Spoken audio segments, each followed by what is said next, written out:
Hey FishTube, how's it going? So I know it's been a while since I made a video, but a few things have come up and I've been shifting stuff around in the fish room, and we'll go over that in a future video.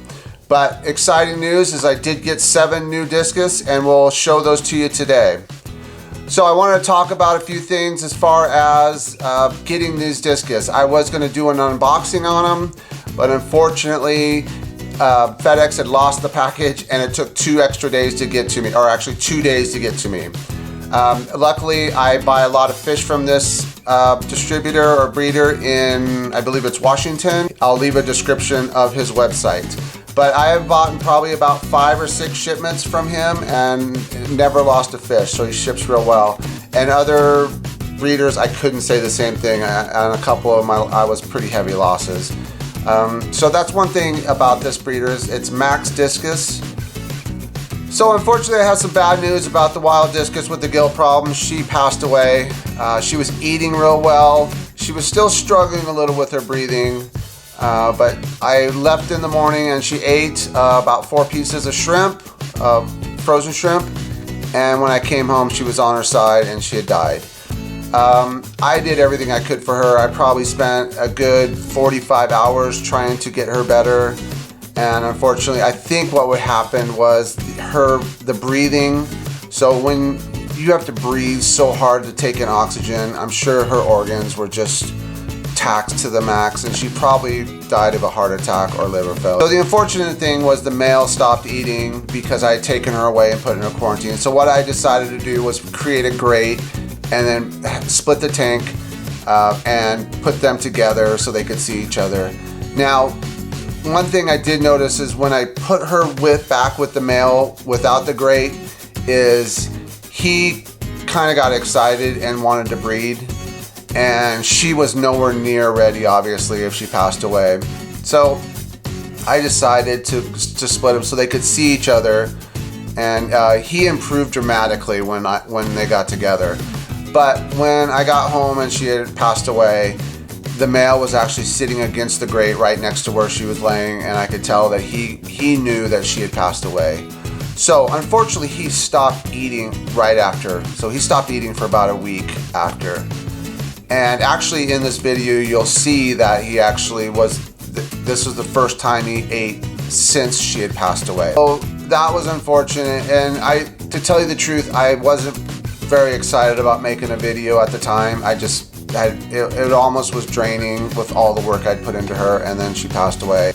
So you see the Heckle and the Sunset discus, they actually have paired up finally. Now I tried to pair the Heckle red with my Mystic red Heckle, but they were doing fine together for a while. They looked like they were starting to get interested in each other, and so I left.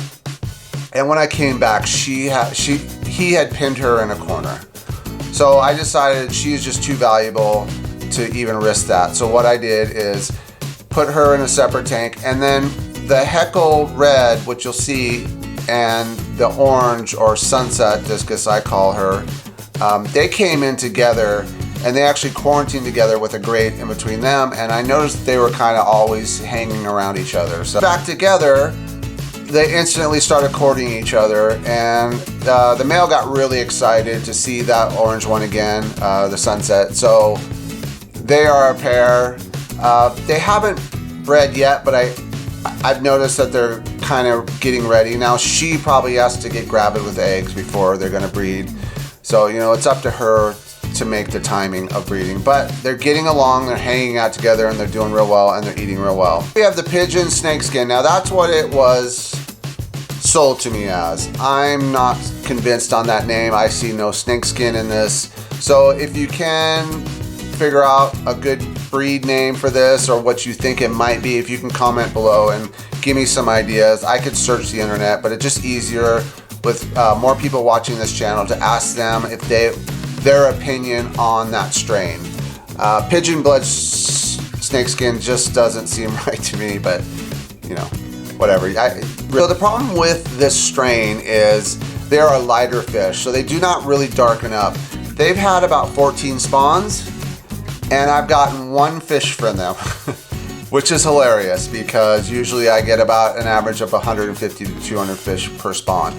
So here's my thought process on what's going on. And so what's nice is by having other fish spawn is I can pull that cone out and have the fish foster those eggs.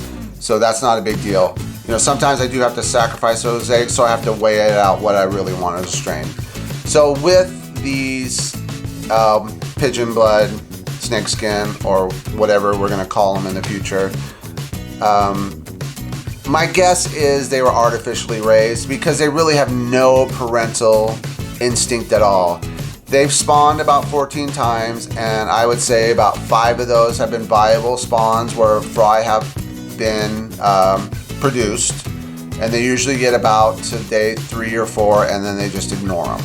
So to me, that's a good indication of a couple things. Maybe inbreeding, which I'm always kind of amazed on when people talk on the internet about why discus fish get sick, why they're not as hardy as they should be. And I believe it is because of the inbreeding or line breeding. Now, inbreeding is breeding back to the parents, and line breeding is breeding with brother and sister. So personally, I don't pull fry and try to raise them artificially. It is a ton of work. And for me, I just don't see the enjoyment of trying to raise the fish myself. I find the enjoyment of the parents taking care of it and watching the fry eat off the parents. So we'll see on this one. They had another spawn. As you're looking at this video, they actually had a spawn, and they hatched. There was probably about 7 or 8 fry, which is very low. And I can't find the fry, but that doesn't mean that the parents don't put them on to the sponge filter. I don't tear the tank apart and look for them. I just kind of let things happen. All right, so here you see the Altum red spot crosses I've done. The Altums were half wild fish, and then the red spot was a domestic. So this is my goal with this fish room, is to bring more wild into the domestic. Now, you're not gonna get as pretty as strains or as worked out as strains, but they're still gonna be beautiful fish. Now, I'm gonna eventually breed them back to wild fish and then try to keep the color up. But for me, it's about breeding hardier fish before colored fish. And really what I'm looking for is shape. So you'll notice my discus, I'm always trying to get better shape on them. So to me, that's the most important, because a lot of the fish have the pointy nose or they're elongated a little bit. So that's something that I'm really trying to focus on, is crossing domestics with wilds and then getting some new strains that are a little more hardy and hopefully a little more disease tolerant. I want colorful fish, I understand, but sometimes you're sacrificing the fish for what our needs. And that's another thing I'm going to talk about, is lighting.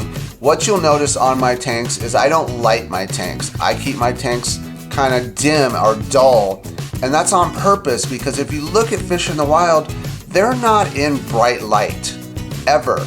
They like to stay in the shadows, they like to stay in the darkness, and I think we put too much light on these fish more for us than the fish. Now, you know, if you're gonna have a planted tank, then that's the choice you're gonna make. Are you gonna go planted with discus, or are you gonna have a discus tank with plants? That's always the balance you have to strike. And if you're gonna do the plants over the discus, then you're gonna have highlight, and I just think the discus are not as comfortable in the highlight as in dim light. So when you see these photos or videos of my fish, I have to intensify the light pretty much to get good camera or good video on these fish. So it takes me a while to get shots of fish, because the bright light kind of shocks them, and then they got to kind of get used to it, and then they got to relax. So sometimes it takes me 40 minutes to film a tank. So understand that it's very time consuming, because I'm putting highlight for the camera, and when the camera leaves, it goes back to the dim light. Just a personal preference, I just find that too much light for fish. They don't need that much light. That's for us, and I get it. So you've made that choice. The light is for us, not for the fish. So also in this tank, you're gonna see the red covers. Those are brother, sister. I really liked it because of the size and shape of the brother and sister. So I did breed them, and now I'm going to breed those out with my reds. So I did kind of break my own rule, but also those two paired up very quickly. I grew those out from small little fry that I got from Max Discus, and then they paired up, and it was just kind of a perfect thing. So that's what you're seeing in that tank is actually the red covers. So those are going to be bred out with some wild, and I have other wild reds that I'm going to be bringing in also. These are some new fish that just came in. I actually got these from the waterfront. That's my local fish store, and you can buy this. They have, Lewis and Peter get some pretty incredible fish, pretty rare stuff. And Lewis is pretty much going around and getting stuff that I personally have never seen. He's kind of really getting into the plecos, but he has a variety. So their website, I'll link that below too, and you can check that out. And I believe they ship all over the United States. So if you see anything on that website that you like, you can kind of get with them and order something. But I go there probably once or twice a week. They do buy my fish, but also every time I go in, basically I end up bringing fish home and they're Discus. So these two wild Heckle cross with brown. Now I'm not sure what that means, but they do have blue in them. But they have that Heckle gene in them. Now these ones didn't have that Heckle bar, but if you look at their striping, they have that 9 stripe, and to me that's a good indication of a wild fish or has wild genes in it. But one thing I did notice in the tank was there were a couple fish that had the Heckle bar, but they just weren't as nice as shape. So when I buy fish, I don't buy fish for color. I know that's strange, but here's the thing. If you're buying fish that are 2 inches, they shouldn't have a lot of color. If they do, it usually means they're hormoned up. So you gotta be careful. So when I buy fish, I buy them small because I want to grow them out. I want to get them to my size and how I look. And sometimes I spend 7, 8, 9 months growing out a fish, and something just doesn't work out. So I just sell that fish. But if I see it and I buy it, like 80% of the time, I'll buy it small, grow it out, and it's a breeder.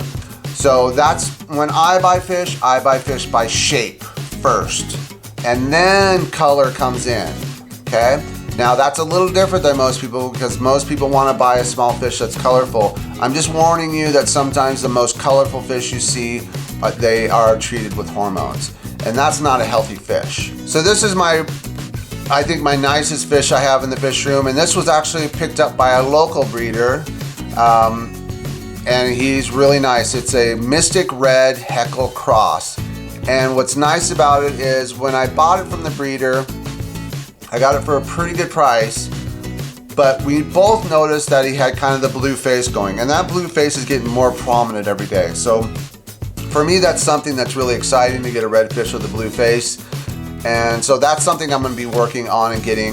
And then if you look at the pair with the Sunset and the Heckle red, it has a slight. Now that Heckle red and Sunset, he's got a little bit of white in him, so he's not got, but if you look, he has red pigments in it, but he also has that slight blue face. So hopefully down the road, I'll be putting all those genes together and seeing what I come up. Now this is a process. This doesn't happen right away. You're talking years of work to get a fish that's going to be able to a secure strain.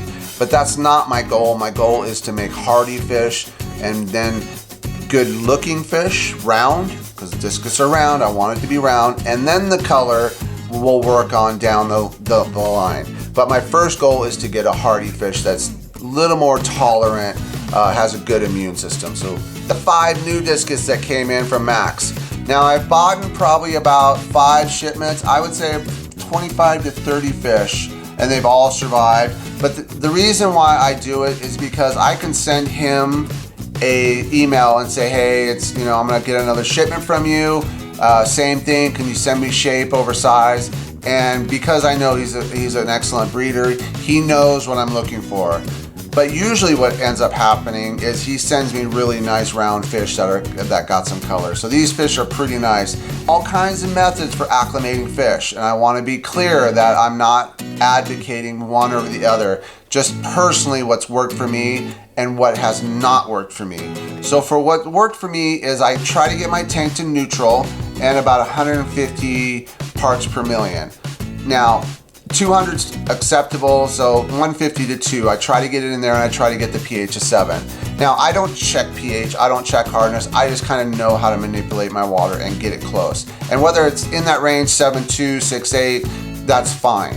But I just kind of want it in that neutral zone. And the reason I do that is because for me, as soon as I cut that bag, I put it in a net and I drop it in my tank. I don't do any drip acclimation. I just, every time I do that, I struggle. And so about, I would say 10 years ago, I stopped doing drip acclimation totally. And I just do the plop and drop now. Now I know that's a huge red flag for some people, and some people think, oh, you know, that's not the way to do it. Personally, 100% success doing that. Drip acclimation, I'm probably about 60%. Literally, that's because you got to figure when you're cutting open that bag, you're dealing with ammonia. Now, if it's gone acid, then yes, it turns to ammonium, and I understand all that. But it's Russian roulette for that fish. Happening when you cut that and the air oxygen hits that water, and you have no idea what's going on as far as pH crash, pH rise, you know, ammonia. So for me, out of the bag, as soon as I cut it, out of the bag, into a net, into the tank. That's just the way I do it, and it's just been successful, and I've never lost a fish that way. Now, does that say that someday I might? Maybe. I had a fish that was in the mail for 7 days. It was an Episto, and I thought for sure there's no way that fish is gonna make it. Well, it made it, but within about 3 weeks it died. Now it probably got ammonia burn and probably was, you know, had some kind of internal issues that I just could not see. So it took about 3 weeks for that fish to die. So I don't attribute that to the plop and drop. I contributed that to something was going on with that fish in the bag for 7 days.